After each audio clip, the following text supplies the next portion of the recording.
corre y hoy tenemos un programa que vais a ver cargado de información, no, como dice la juventud, lo siguiente, que se han olvidado de la siguiente palabra, cargadísimo.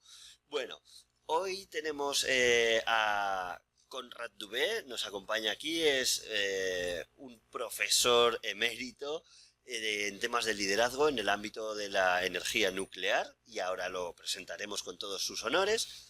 Y hablaremos de cómo prevenir errores, si es que lo son. Dicen que ya no hay errores sino aprendizaje en la vida. Vamos a dejar el plato fuerte para de aquí a unos minutos. Y primero quiero compartir con vosotros, en una introducción que siempre hago sobre temas de liderazgo, un artículo que me ha parecido absolutamente brillante. Lo firma un matemático alemán llamado Emanuel Lasker, matemático y ajedrecista, creo que era. Es uno de los ajedrecistas más célebres de la historia, muchísimos años campeón del mundo, y hace una analogía entre el ajedrez y el liderazgo. Sabéis que siempre hemos dicho en este programa que el líder ha de requerir dos virtudes, ¿no? Bueno, hablamos de 4 virtudes cardinales, pero como competencias le hacen falta 2 cosas. Una sería trazar un rumbo adecuado para la empresa, para que la empresa vaya hacia donde tiene que ir. Pero la otra es, una vez trazado el rumbo, inspirar a la gente para que remen esa dirección. Una sin la otra, pues están completamente huérfanas. De nada sirve tener un rumbo muy claro si la gente no rema, de nada sirve tener a gente muy motivada para remar si los llevamos hacia la dirección equivocada, ¿no? Por tanto, las 2 cosas son necesarias. Este programa se llama Liderazgo y Estrategia justo por eso, porque hacemos referencia a este tipo de habilidades, ¿no? Lo que llamamos las soft skills, más dirigidas a empoderar, a trabajar el factor humano, y las hard skills de planificación estratégica. Bien, este artículo aplica a las 2, porque se dice que el ajedrez es un juego de estrategia, pero también hay muchísimo factor humano en él. Y por eso vamos a leer, como dicen, 15 lecciones sobre liderazgo personal desde el ajedrez. Y empezamos. La primera dice, lo material no determina el éxito. Dice, la desventaja de material o posición puede ser compensada con iniciativa, una mejor estrategia o paciencia. Para el ajedrecista de la vida, el tiempo es la mayor ventaja y urge aprender a gestionarlo y a gozarlo. Así decían los Siddhartha, Hermann Hesse en el libro de Siddhartha, ¿no? Dice, ¿tú qué sabes en la vida? Yo sé ayunar, meditar y esperar. Cuando uno sabe esperar, pone el tiempo a su favor. Y eso puede hacer desesperar al adversario en el juego estratégico. Segundo punto. El peón se convierte en gigante. El peón es el ejecutivo del ajedrez. Avanza paso a paso, apoya a otros y jamás da marcha atrás. Juega confiado en el éxito y su tenacidad le ha ganado el derecho de ser coronado tras un osado 8º paso. Por tanto, cada uno tiene su valor, que es el tercer paso de es el tercer punto, esta tercera lección. Cada figura tiene un valor. Conocer a nuestro equipo propicia ganar juntos muchas partidas. Tendemos a encasillar a cada persona en un rol, no obstante los esquemas mentales son plásticos, se pueden reorganizar. Eliminar prejuicios abre posibilidades para todos. Aquí tuvimos en este programa, en entrevista, a las responsables del método Belvin en España, que era un método para evaluar los diferentes roles que cada persona asume y por tanto poder ayudarnos a delegar a favor del talento, a favor de la capacidad de cada uno. Los ecologistas dicen, no los ecologistas, los ecólogos, digámoslo así, que la diversidad fomenta la estabilidad. Y eso es positivo en un ecosistema y también lo es en el ecosistema empresarial. Por tanto, hay que reconocerle a cada uno su valor, la singularidad como elemento de identidad. Cuarta lección. Dice, el rey expuesto necesita protección. Justamente esto hace mucha referencia a la melodía que utilizamos aquí de Coldplay, ¿no? Que cuenta la historia de un rey que era muy grande que después pues se cae por su propio peso. Dice, si un rey permanece instalado en el centro de la escena, se torna vulnerable, la pieza más débil, y debe ser protegido por el resto.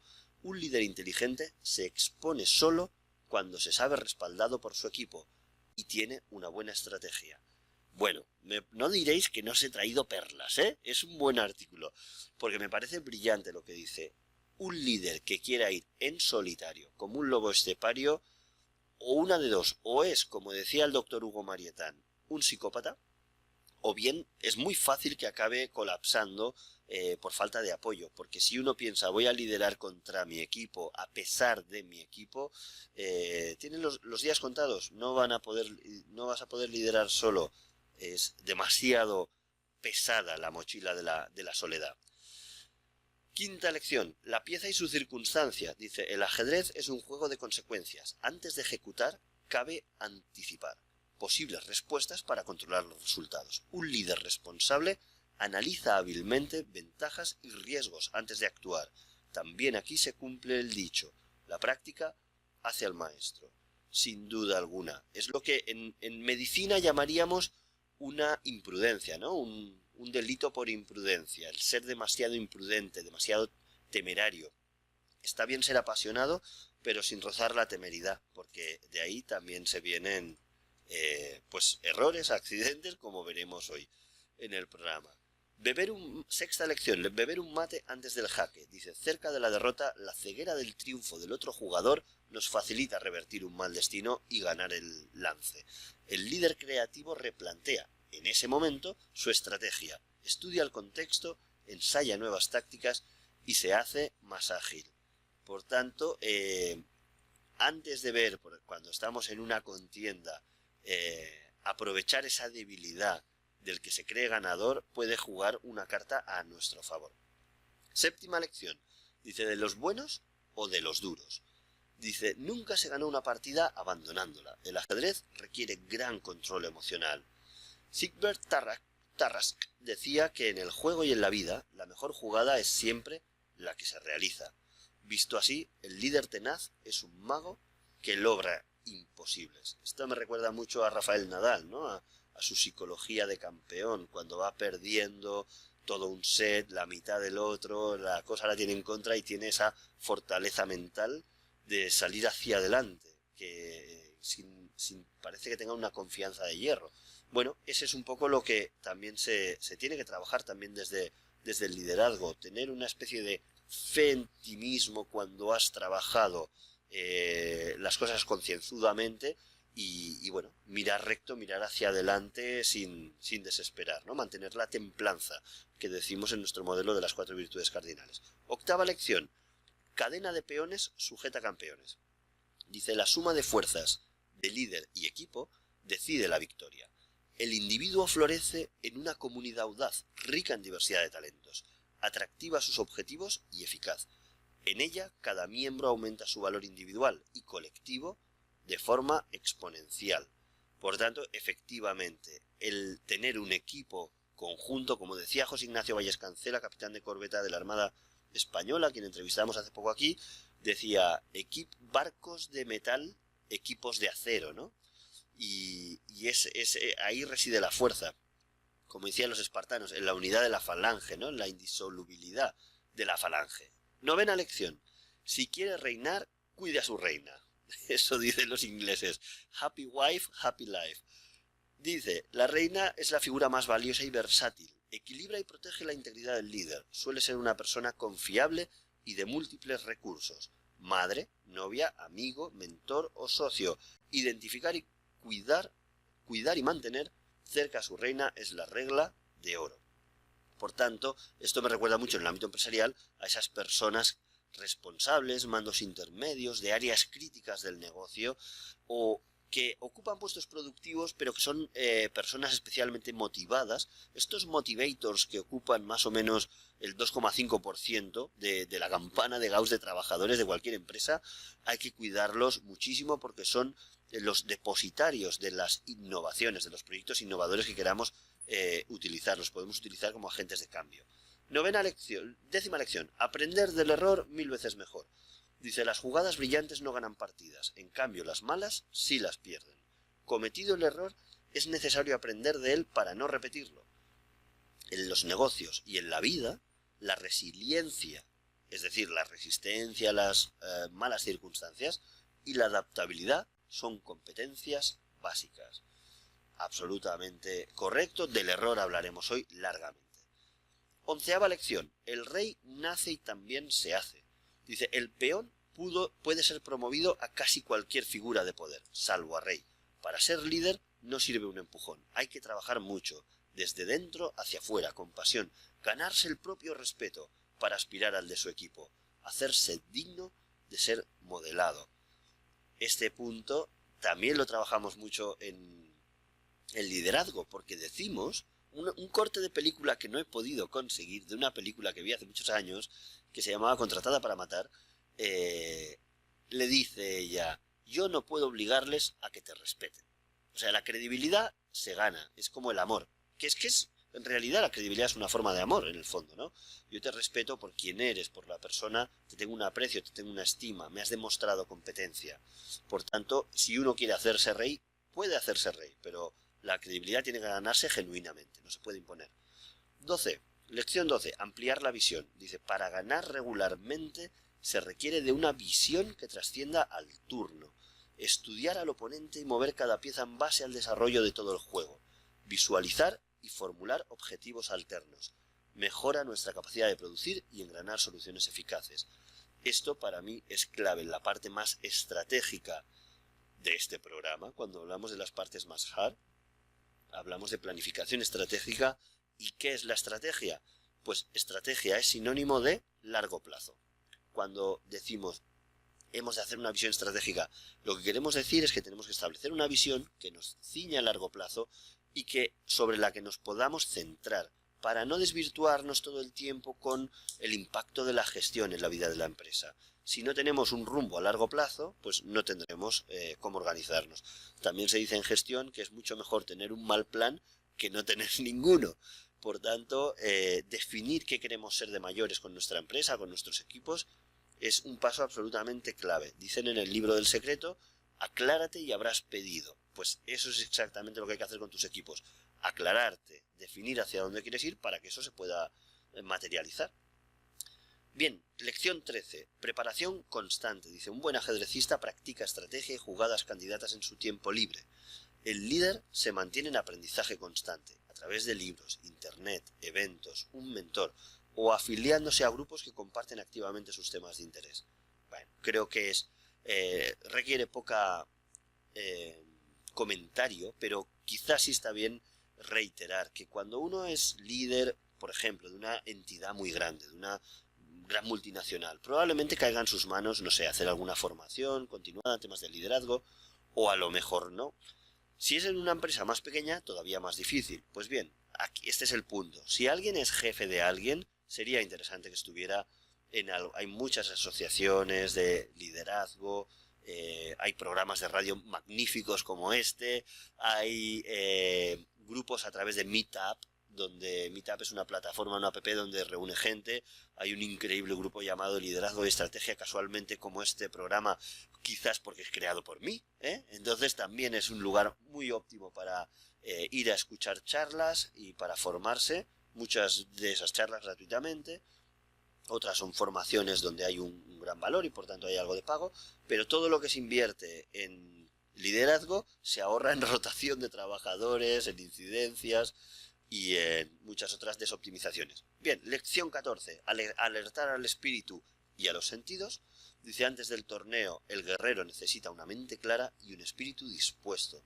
En la vida podemos valernos de la meditación, el ejercicio, la alimentación sana, el sueño y el ocio reparador para mantener agudos y funcionales el buen ánimo y los sentidos. Y yo aquí añadiría uno especialmente importante, la relación con tu pareja, porque un líder, y hay muchos estudios sobre esto, en una situación familiar disfuncional, la va a acabar pagando con alguien. Por lo tanto, si no va bien con tu pareja, tu marido, tu mujer, invierte en un terapeuta. Es la inversión más barata que puedas hacer. Dice Blue Marinov en su libro de Más Platón y Menos Prozac. Si la gente supiera lo devastadora que es mental, social, como decía, mental, social y psicológicamente y económicamente un divorcio, trabajaría todos los días de su vida para que no se produjera. Pues trabaja en ello. Y bien, y el número 15 dice unirse a una comunidad. Dice, pues bien, aparte de para hacer formación, para estar activo, simplemente para, pues oye, transmitir inquietudes, dificultades, escuchar las opiniones de otros. Eso nos hace fuertes. Dice, la comunidad es además el grupo de colegas y asociaciones que los reúnen, el colectivo que congrega nuestros intereses, ¿no? Y eso puede incluir también a la familia, puede incluir a aquellas personas con las que tenemos afinidad. Bueno, y hasta aquí mi introducción de lo importante del ajedrez, cuántas cosas se pueden aprender del ajedrez aplicado al liderazgo. Intentaremos traer un día a alguien que sea especialista en la implementación de consejos de ajedrez en el tema del liderazgo. Y ahora vamos a presentar a nuestro invitado, a Conrad Dubé. Conrad, saludamos a la cámara de Facebook. Y deseamos pilas con nuestra melodía.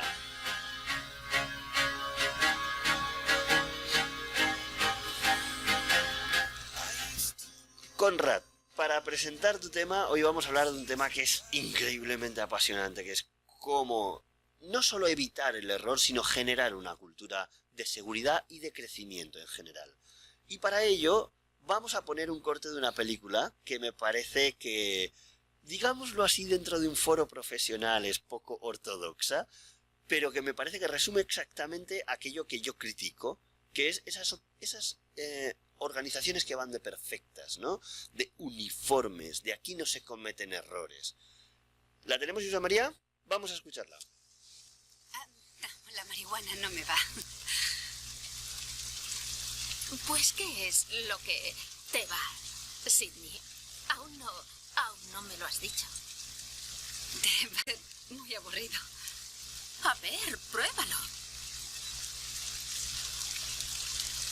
Bueno, hemos estado intentando que me quedase embarazada. Vamos a tener 5 hijos. 2 niños y 3 niñas. Y serán muy guapos, por supuesto. Queremos comprar una casa en Palisades, cerca de los acantilados. Hacer largos paseos en verano y mirar cómo llegan los barcos. Y entonces seremos nosotros y nuestra familia. Y supongo que seré muy feliz cuando me llamen mamá y señora Anderson.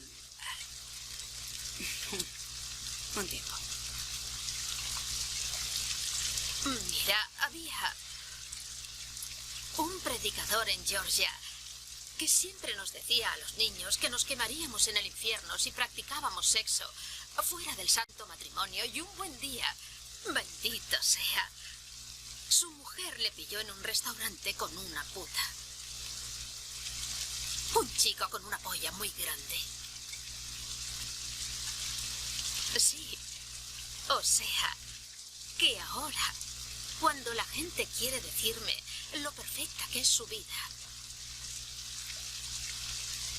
no la creo.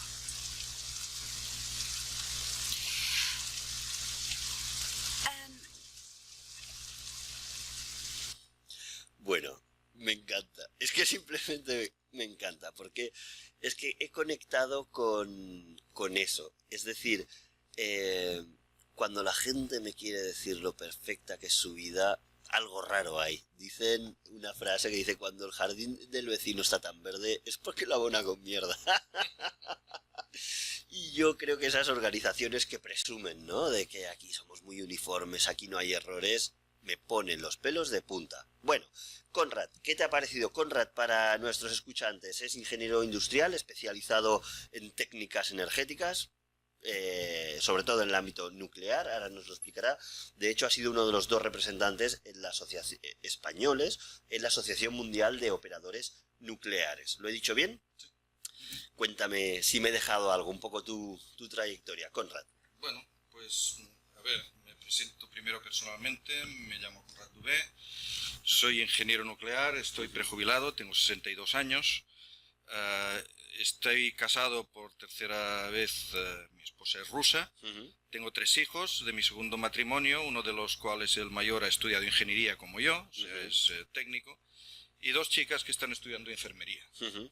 Buena carrera, buena carrera, sí. muy vocacional. Sí, sí, sí. Profesionalmente tengo 35 años de experiencia en el sector nuclear, de los cuales 25 en las centrales nucleares catalanas, Ascó y Vandellós, donde ocupé distintos puestos de gestión, y 10 en la que tú te has referido, la Asociación Mundial de Operadores Nucleares, en sus siglas en inglés WANO, en su centro de París. Yo estuve 10 años en el centro de París, lo que no quiere decir que estuviera siempre en París, porque el trabajo suponía pues viajar a las centrales nucleares de todo el mundo. He estado en alrededor de 80, 100 centrales por todo el mundo, fundamentalmente Europa, pero también Sudamérica, China, Estados Unidos, Europa del Este, India, Japón, etc. Y bueno, esto es lo que me ha dado más experiencia en el terreno que hoy vamos a contar. Y cuéntame, ¿qué hace especial a la energía nuclear? ¿Por qué es tan importante prevenir el error, entenderlo? Bueno, yo creo que en algún sentido es un sector límite en lo que voy a exponer ahora. En una central nuclear normalmente no pasa nada. En la vida de una central nuclear puede nunca ocurrir nada significativo. Y sin embargo el riesgo es un riesgo alto por sus consecuencias. Es decir, nadie se imagina un accidente nuclear como algo posible, digamos. Sí. Es decir, es algo que ocurre muy poco, que para que ocurra de forma significativa tienen que pasar muchos años, y ocurre, por ejemplo, en Japón o en Ucrania, y que cuando ocurre aprendemos que puede aplicar, pero que normalmente, como es un sector altamente tecnificado, y vamos a verlo en la discusión, con aplicación de herramientas de error humano, con gestión de la experiencia operativa, con formación en liderazgo, con cultura de seguridad, una serie de mecanismos que hacen que sea muy segura, pero precisamente esa seguridad hace que no esperemos el accidente. Y el accidente puede estar a la vuelta de la esquina. Para ello hay que estar constantemente preparados. De ahí la importancia de todas esas herramientas. Claro, por ejemplo, ahora pienso en sectores en los que teóricamente no debería pasar nada, pero pasa, ¿no? La aviación, los trenes, aquí tenemos ejemplos en España recientes, los barcos, o sea, que parece increíble, ¿no? Que un barco tenga un accidente, pero estas cosas pasan. En la energía nuclear, aparte de Chernóbil, que me venga a la mente, y Fukushima, que yo entiendo que fue, o lo que se nos ha dicho a los profanos, es que, a ver, el terremoto superó todas las expectativas humanas posibles. Exacto. Entonces ahí quizás no lo veo, no sé si se podía haber evitado. ¿En Chernóbil qué pasó? ¿Fue un error humano o no eso? En Chernóbil, bueno, antes de Chernóbil hubo un incidente que abrió mucho los ojos al sector nuclear, que fue el accidente de la isla de las 3 millas, 3 Mile Island. También Harrisburg, se le conoce como Harrisburg, no por las consecuencias humanas que tuvo, sino porque reveló que había déficits latentes en el diseño y operación de las centrales nucleares. No hubo ningún muerto en ese accidente, pero las consecuencias de ese accidente en el sector fueron muy grandes, porque cambiaron cuestiones de diseño, cambiaron cuestiones de factores humanos, factores de formación, factores de gestión. Fue un golpe fuerte para la industria, y eso ocurrió en el año 79. Menos de 10 años después, en 1986, ocurrió el accidente de Chernóbil. Y Chernóbil puso de manifiesto uno de los grandes temas que afectan a cualquier industria de riesgo, y es la cultura de seguridad. La cultura de seguridad, que después voy a poder exponer con más detalle, que en esta central estaba a unos niveles muy bajos. el jefe de la sala de control es el que debe tomar las últimas decisiones por lo que respecta a la seguridad. En esa central las órdenes venían desde la sede central de la empresa, y en esa central se decidió realizar un experimento bypaseando todas las, bueno, no todas, algunas de las salvaguardias de seguridad que eran intrínsecas al diseño y que protegían, pues, de los errores de los que vamos a hablar luego. Esa simulación de una situación límite, pues se le salió de las manos y se produjo juntamente con unas deficiencias de diseño. Por ejemplo, era una central que no tenía edificio de contención, tenía un coeficiente de reactividad positivo, que esto es un aspecto muy técnico, pero lo que viene a decir es que en caso de pérdida de refrigeración tendía a multiplicar la reacción, con lo cual se produjo una explosión que fue de hidrógeno y que desató a la atmósfera, pues, grandes cantidades de radiación. Una cosa que quizá no saben nuestros escuchantes, pues yo tengo la suerte porque he crecido en una zona de Tarragona, con lo cual cerca de la central nuclear de Ascó, y por tanto sé que es un edificio de contención, pero muchos de nuestros escuchantes no. Un edificio de contención es un edificio de hormigón armado con un pretensado de más o menos 1 o 2 metros de espesor que rodea toda la cúpula del reactor. Y entonces eso, si cayera un avión encima, pues teóricamente debería ser seguro, ¿correcto? Y que evita que en caso de que haya un accidente, una explosión en el reactor, evita que eso vaya a la atmósfera. ¿Y Chernobyl no tenía eso? No tenía edificio de contención.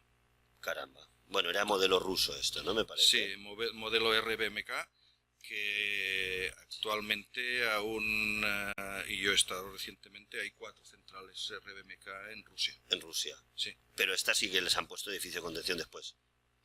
Lo digo por estar más seguro. No tienen edificio de contención estas centrales. Bueno, orgullo ruso, ¿no? Sí. Bueno, ahí lo dejamos. Vale. Entonces, bueno, o sea que ya veo que eso fue una combinación de factores, ¿no? Como estructurales, más la prueba esta de estrés, lo que al final hizo, son varios elementos lo que al final puede llevar a ocurrir un accidente. Bueno, ¿qué hacemos entonces? Tenemos un equipo, tienes un equipo de mandos intermedios, de directivos dentro del ámbito nuclear, de la central nuclear. ¿Qué podemos hacer para que las cosas técnicas, ya sabemos, las máquinas hacen lo que hacen, pero desde el punto de vista humano, ¿qué es lo que acaba llevando a que se produzca un accidente? Bueno, como tú muy bien has dicho, cuando se produce un accidente hay una serie de cosas que han fallado. Los accidentes no pasan porque el piloto, porque el conductor, porque el controlador ha cometido un error, sino que ese es el detonante de una serie de errores que cuando se analiza el accidente aparecen. Y eso es una constante en todos los accidentes importantes. ¿Por qué? Porque en el diseño, en la preparación, en la organización, en los procedimientos, se prevén salvaguardias para evitar que los errores produzcan accidentes. Entonces, ¿qué hay que hacer?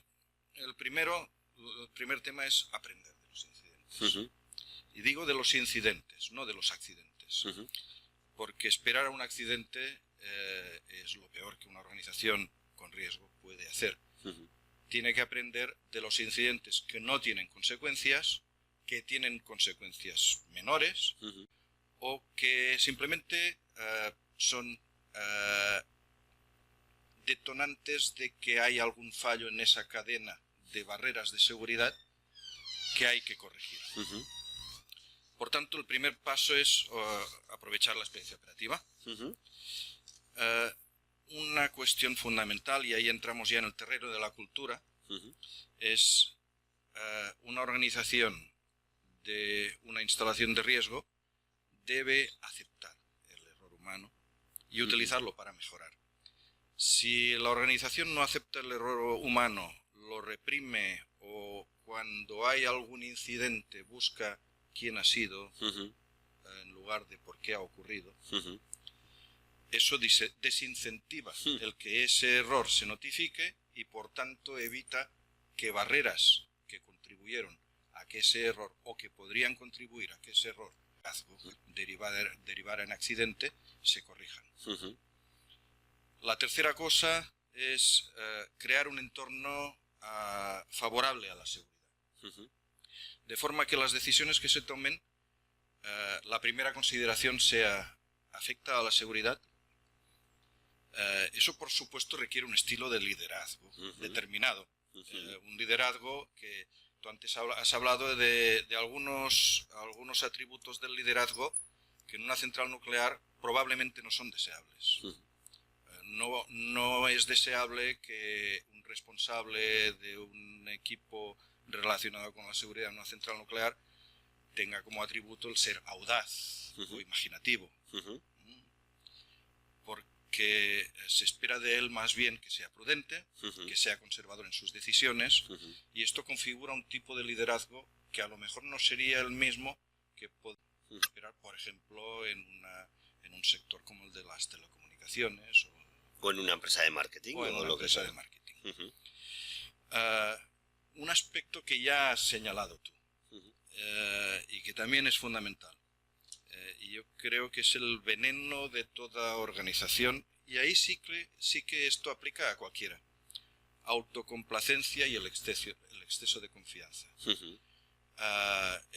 Las cosas van bien, estamos en la cresta de la ola, somos referencia dentro del sector, vienen a visitarnos para hacer un benchmarking y ver cómo podemos hacer las cosas tan bien. Cuando nos vienen a visitar por ver cómo lo hacemos, a lo mejor debemos preguntarnos, ¿y nosotros no deberíamos también visitar a los otros para ver cómo lo están haciendo? Y eso suele ocurrir. Si nos visitan mucho para aprender, por los años visitamos nosotros. Y perdemos oportunidades para mejorar. Yo he visto, por ejemplo, muchas organizaciones, por supuesto nucleares, que después de periodos de mucho prestigio, esto me lo han dado los años, claro, después de periodos de mucho prestigio han empezado a tener problemas. Y los problemas enseguida han salido debidos a la autocomplacencia. Aquí no pasa nada, nosotros hacemos las cosas bien. Y ya digo, esto aplica a cualquier tipo de industria. Sí, me lo estás diciendo en nuclear y lo veo en hospitales, vamos, súper aplicable, o sea que es 100%. Y por último, el liderazgo en cultura de seguridad es fundamental.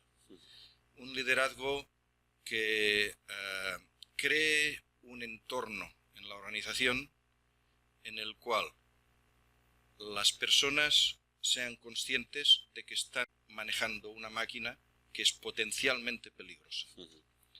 Y eso es muy difícil porque los días, los meses, los años demuestran que no pasa nada. Y porque el riesgo, probabilidad, por efecto, es alto porque el efecto es grande, pero no porque la probabilidad sea grande. La probabilidad es muy pequeña. Y es muy pequeña porque hay muchos sistemas de seguridad duplicados, redundantes, y cuando no pasa nada, yo a veces digo, no hay nada más peligroso que un operario experto.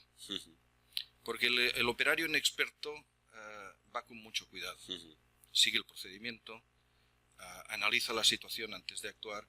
El operario experto, que ha hecho cientos de veces una determinada maniobra, no utiliza esas herramientas que evitan el error. Y un día comete un error. El fomentar una cultura en que esa atención se mantenga a lo largo del tiempo y no se caiga en la rutina de que aquí no pasa nada, eso requiere un estilo de liderazgo muy fuerte en aras de la seguridad.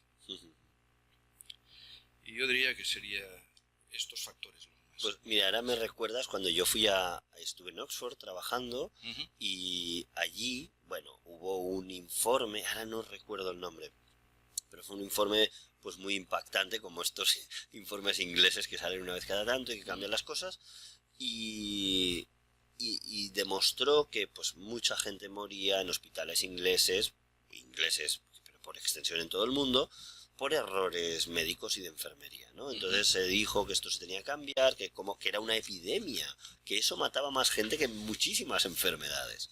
Como causa directa, te estoy diciendo, como causa directa. En Estados Unidos dicen que no sé si es como si un avión se cayera cada semana o algo así. Bueno, datos muy impactantes que nos compartió con nosotros Esther León, la presidenta de la Sociedad Española de Simulación, a quien entrevistamos hace poco. Bueno, el tema, yo llegué a Inglaterra y me acuerdo que decían todo antibiótico, toda medicación endovenosa tenía que ser double checked, o sea, confirmada, ¿no? Chequeada por otra persona. Entonces tú, yo qué sé, etiquetabas una medicación y ponías, pues, amoxicilina endovenosa, paciente tal, dosis tal, no sé qué. Entonces tenías que hacerte llamar a otro compañero y decirle, por favor, confirma esto conmigo, ¿no? Pone aquí lo que el médico ha puesto aquí, amoxicilina endovenosa, ¿verdad? Sí, dice eso, perfecto, pues lo firmamos los dos y se lo ponías. Claro, esto en España es impensable. O sea, en el sector nuclear es una constante. Claro. Es una de las herramientas habituales. Pues aquí es impensable que tú vayas a un compañero y te diría, pero que déjame tranquilo, que no eres mayorcito ya para saber lo que pones. Lo único que se te pide es que lo pongas bien. Que es una frase que quise escuchar mucho. Lo único que se te pide es que hagas bien tu trabajo. Ya. Pero es que soy una persona. Y que conste que yo no pienso que el ser humano tiene derecho al error. Solo faltaría, porque si tuviera derecho al error, tendría derecho a ponerte una medicación equivocada. Derecho no tengo, es una consecuencia relacionada con mi condición humana. Pero para que veas que según el país, o la cultura, o el ambiente, pues esa conciencia es menor, ¿no? Y por lo que tú dices, es básico para la cultura de la seguridad. Exacto. El asumir que el error es humano, errare humanis, decían los latinos, ¿no? Es fundamental porque es así. Cometemos errores desde que nos despertamos. No pusimos la alarma a la hora adecuada, se nos cae el móvil, damos un traspiés. Los errores son constantes. Y lo que hay que evitar es que esos errores produzcan accidentes. Hay que poner las barreras para que esos errores no ocurran. Y para favorecerlo hay que también incentivar que los errores se notifiquen, porque eso es lo que nos permitirá aprender de ellos. Voy a ponerte un solo dato. En el sector nuclear, hace aproximadamente unos 20-25 años, se hizo un análisis, se hizo en Estados Unidos, para cuantificar cuántos accidentes o incidentes, de una gran población de incidentes, muchos de ellos menores, eran debidos a error humano. El otro día, en un vídeo que me pasaste, en el sector aeronáutico, eso resultó ser el 75%. Pues el sector nuclear no se aparta mucho, un 80%. 80% son debidos a error humano. Y el 20% digamos que serían debidos a fallos de equipo. Sería discutible también saber si esos fallos de equipo son debidos a errores humanos latentes. Claro. O un mal mantenimiento, o un mal diseño, o lo que sea, claro. Y de esos 80% de errores humanos, el 80% de ese 80% son errores latentes. Errores que se introducen y que duermen en la organización, en la máquina, en la central, esperando un error activo. El error del operador que no aprieta el botón adecuado, el error del conductor que hace una mala maniobra, y ese error activo del último ser humano que está delante de la máquina, en condiciones normales no debería originar un accidente. Pero esa serie de errores latentes que se han producido anteriormente un día aparecen. Vamos a poner un ejemplo. Vamos allá.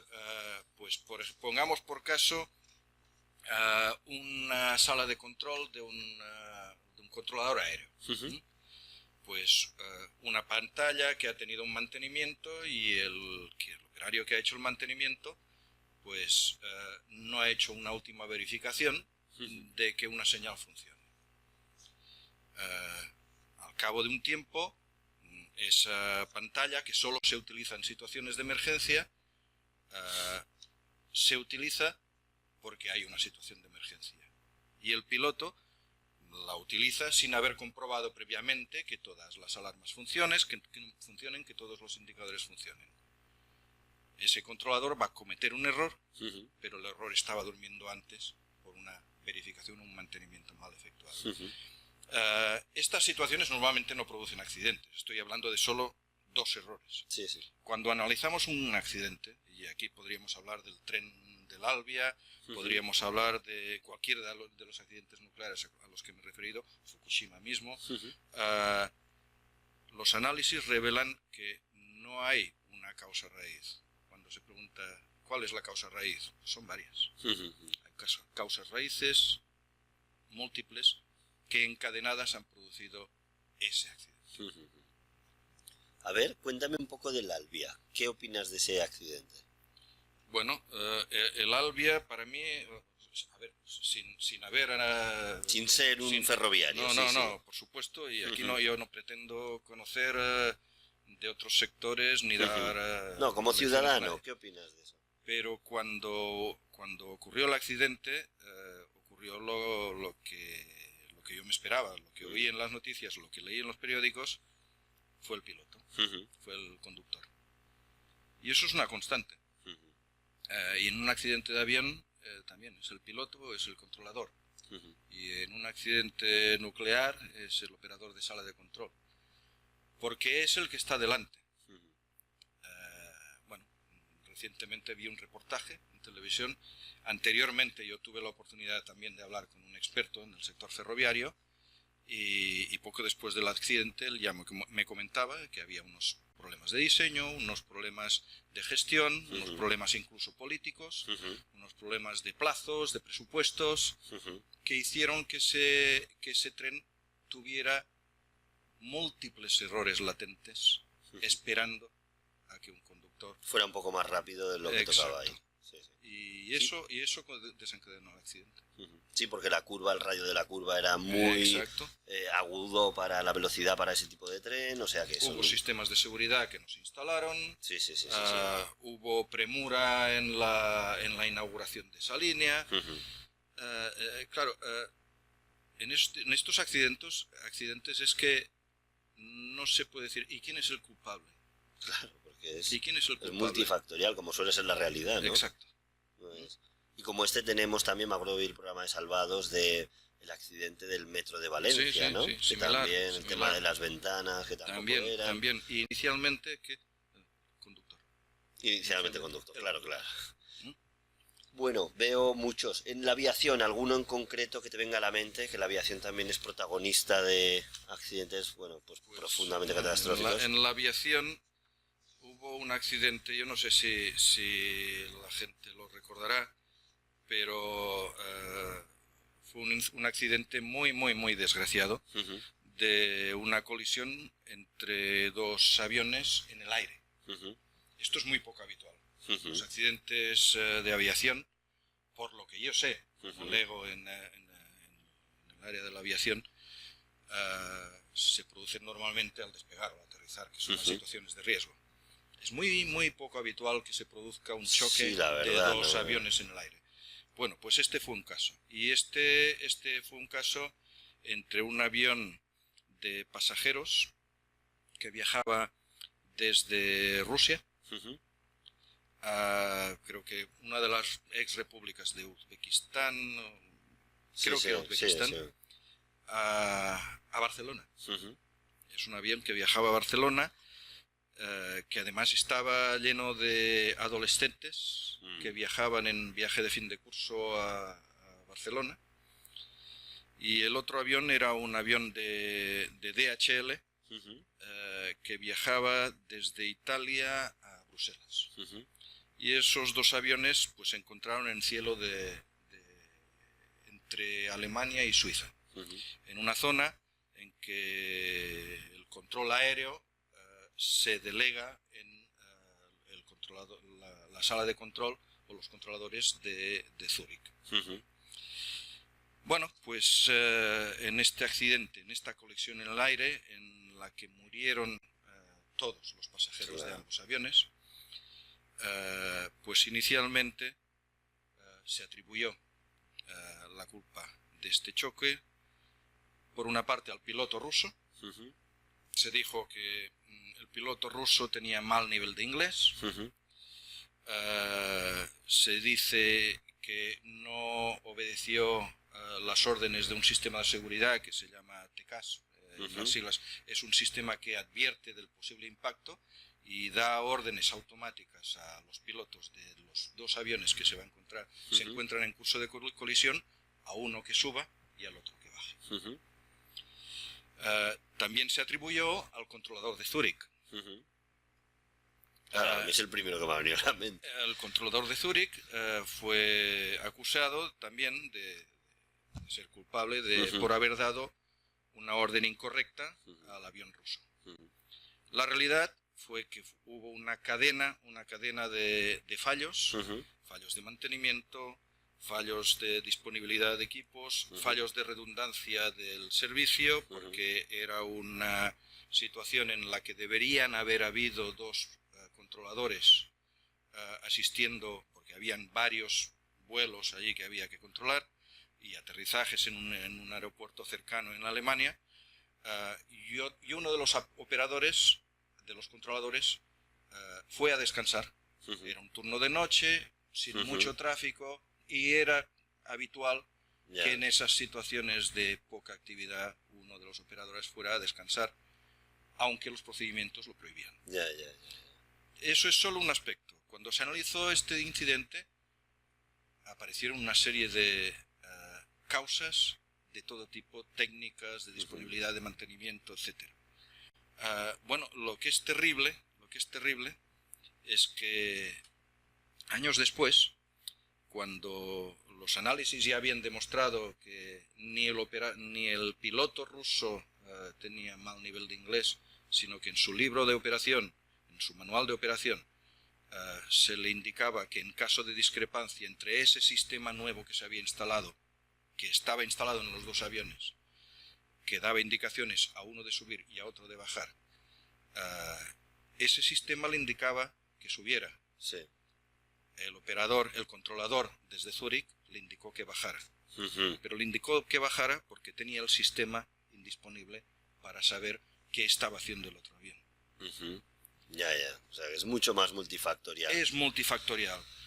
Lo terrible de la situación es que además de todos esos muertos, pues 2 años después, un señor de Uzbekistán, que en ese día del accidente estaba en Barcelona, un arquitecto, estaba en Barcelona trabajando en una construcción y esperaba a su mujer y a sus 2 hijos de 10 y 4 años a que llegaran a Barcelona y nunca llegaron. Ese hombre se dedicó esos 2 años a esperar a una situación que le permitiera hacer venganza de esas muertes. Se volvió loco. Locura temporal.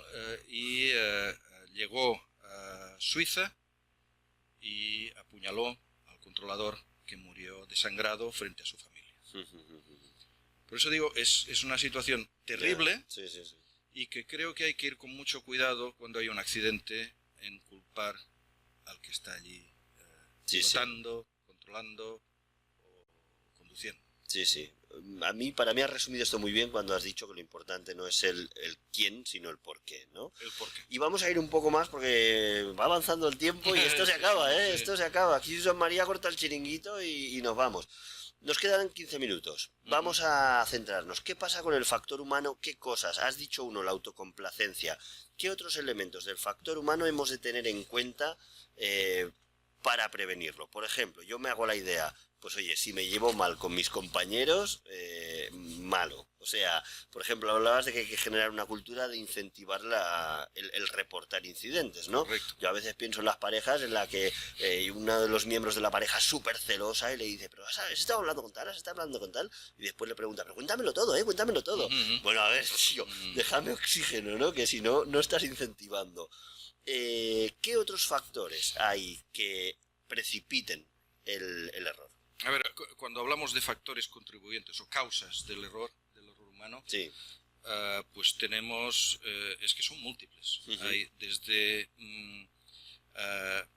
relativas a la tarea que se está ejecutando, pues tenemos la presión temporal. Eso es un claro motivo de error, la presión del tiempo, la carga de trabajo, tener en ese momento una alta carga de trabajo, o en algunos casos el tener poca carga de trabajo, que hace que te relajes. Correcto, sí, sí.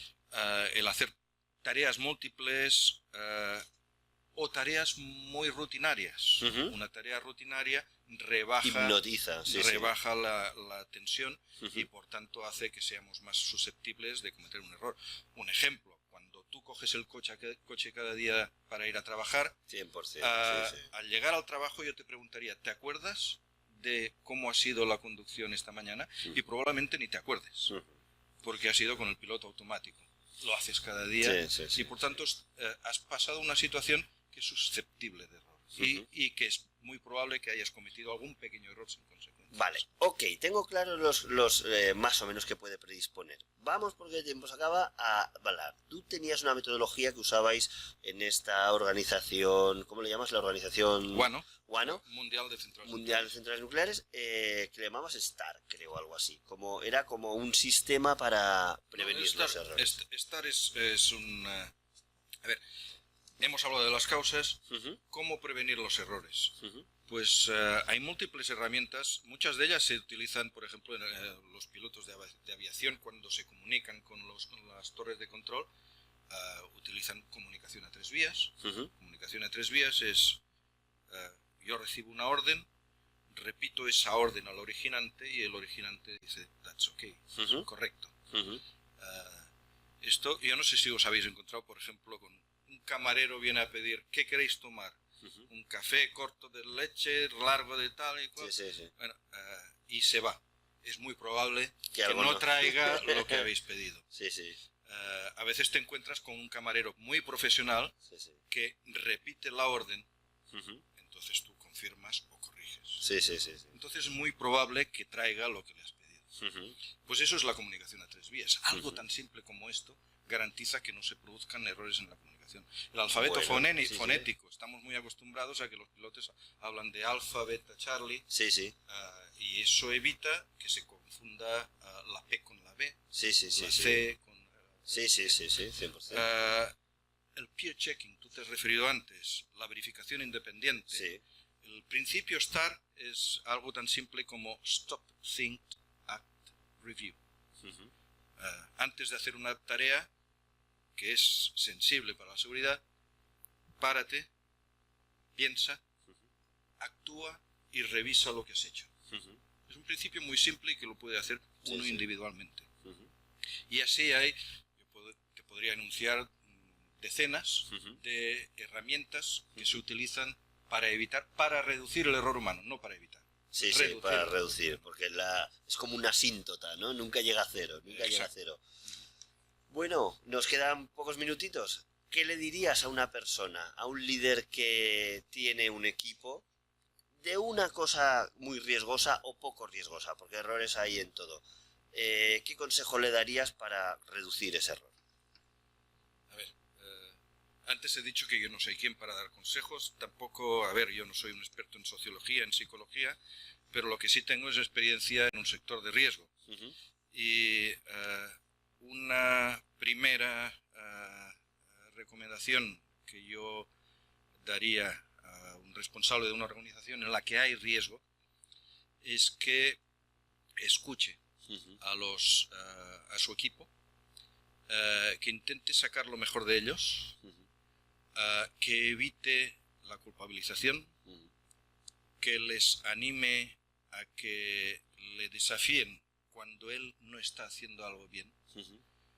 Esto, por ejemplo, yo no sé si tú has visto en la cultura inglesa, ocurre que un trabajador ve al jefe que baja por la escalera sin cogerse de la barandilla y como han tenido accidentes y han establecido como norma que la gente se coja la barandilla para evitar accidentes, pues el trabajador, que puede ser la mujer de la limpieza, le diga al gran jefe, Señor, coja la barandilla, agárrese de la barandilla porque es más seguro. En nuestra cultura es más difícil, ¿verdad?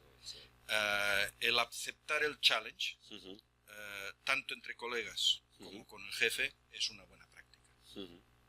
Yo no sé si me estoy comiendo mucho el tiempo. Da igual, es todo para ti, pero creo que Josep María ya está diciendo lo que llega a su fin, llega a su fin. Conrad, ¿tú estás en LinkedIn? Estoy en LinkedIn, sí. Conrad Dubé. Conrad Dubé. ¿Y tu email, si alguien quiere contactar con un gran experto como tú, cómo es? Bueno, es como mi nombre, conrad.dube@dube.cat. Y si no, que me contacten por la web, por aerraiz.com, que os ponemos en contacto con este grandísimo profesional que ha hecho absolutamente corto todo el tiempo para todo lo que tú sabes. Muchísimas gracias, Conrad. Muchas gracias siempre. a vosotros.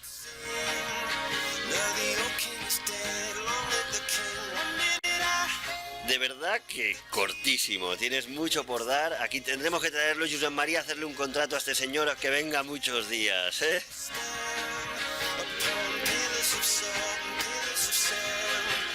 Y la semana que viene tenemos también un programa fascinante, hipnótico diría yo, sobre el ámbito del liderazgo estratégico en el ámbito de la salud. No os lo perdáis porque también será aplicable a otros ámbitos y os ayudará a mejorar vuestro estilo de liderazgo, porque con mejores líderes hacemos una mejor sociedad. Muchas gracias, hasta la semana que viene.